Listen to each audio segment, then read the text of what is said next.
नमस्कार, ओम शांति। आज मैं आपको एक किसान की कहानी से ब्रह्मचर्य का महत्व बताऊंगा। ये कहानी सुनकर आपको आश्चर्य होगा कि मैं अपने शरीर के कितने अमूल्य शक्ति का नाश करता रहा। अमूल्य शक्ति भाइयों, अमूल्य शक्ति मीन्स जिसकी कोई लिमिटेड मूल्य ना हो, जो अनलिमिटेड हो, जिसकी कीमत अनमोल हो।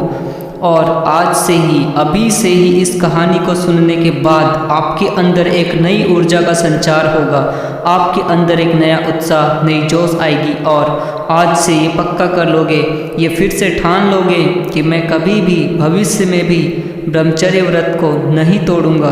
तो फिर चलिए शुरू करते हैं।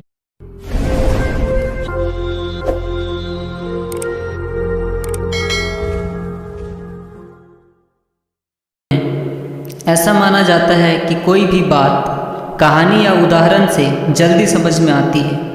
यदि मैं एक अनपढ़ किसान की बात करूं, गांव के किसान की बात करूं, यहाँ मैं किसी किसान को नीचा दिखाने के इरादे से कुछ भी नहीं कहूँगा, सिर्फ समझाने के पर्पस से मैं किसान का उदाहरण लिया हूँ। एक अनपढ़ किसान जब अपनी खेतों में बीज बो रहा होता है और उस किसान के खेत के बगल में दूसरे किसान की खेत की मेड़ आ जाती है, तो वह किसान बीज को बहुत सावधानी से बोता है।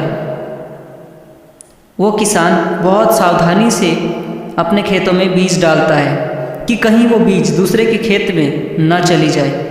एक अनपढ़ किसान अपने बीज को कभी भी दूसरे के खेत में नहीं डालता, लेकिन आज के पढ़े लिखे मूर्ख हो गए हैं। अपने इस शरीर रूपी वृक्ष की जो सबसे कीमती बीज है, उसे कहीं भी कभी भी डालने को तत्पर रहते हैं।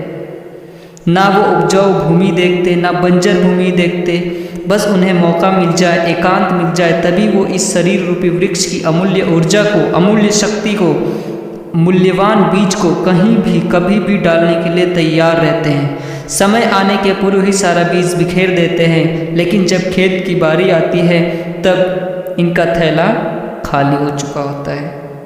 थैला खाली है, बीज ही नहीं है। ऋषि मुनियों ने कहा है कि जो स्त्री या पुरुष अपने वीर्य और रज को नष्ट करते हैं, नाश करते हैं, ऐसे लोग महामूर्ख हैं। महामूर्ख सिर्फ मूर्ख ही नहीं, सभी को यह समझना चाहिए कि रज और वीर्य अमूल्य पदार्थ हैं। अमूल्य शब्द को प्रयोग किया है, इसका कोई मूल्य नहीं है। और जिस चीज़ का कोई मूल्य नहीं होता ना, वो कोई सामान्य चीज़ नहीं होती। लेकिन जो चीज़ अमूल्य है, हम उसे व्यर्थ में ही फेंक देते हैं। तो इसका मूल्य समझिए साथियों। जिस बच्चे के माता पिता ने कभी ब्रह्मचर्य व्रत का पालन ठीक से नहीं किया, तो उसका बच्चा भी इस व्रत का पालन शायद ही कर पाता है। ऐसा शायद ही संभव हो पाता है। अगर आप ब्रह्मचर्य व्रत का पालन करेंगे तो आपकी संतान विशेष बनेगी ही बनेगी। तो मैं आप सभी से हाथ जोड़कर विनती करना चाहता हूँ कि इस अमूल्य पदार्थ के महत्व को समझिए और हर संभव इसे बचाने का अभ्यास कीजिए। ब्रह्मचर्य व्रत का पालन करने का दृढ़ संकल्प लीजिए। अगर आपसे पूर्व में कोई भी गलतियाँ हुई हैं तो कोई बात नहीं, आप अपने आप को सच्चे दिल से परमपिता परमात्मा के आगे समर्पित करें और संकल्प लें कि आगे कभी भी आपका ब्रह्मचर्य व्रत खंडित न हो। धन्यवाद।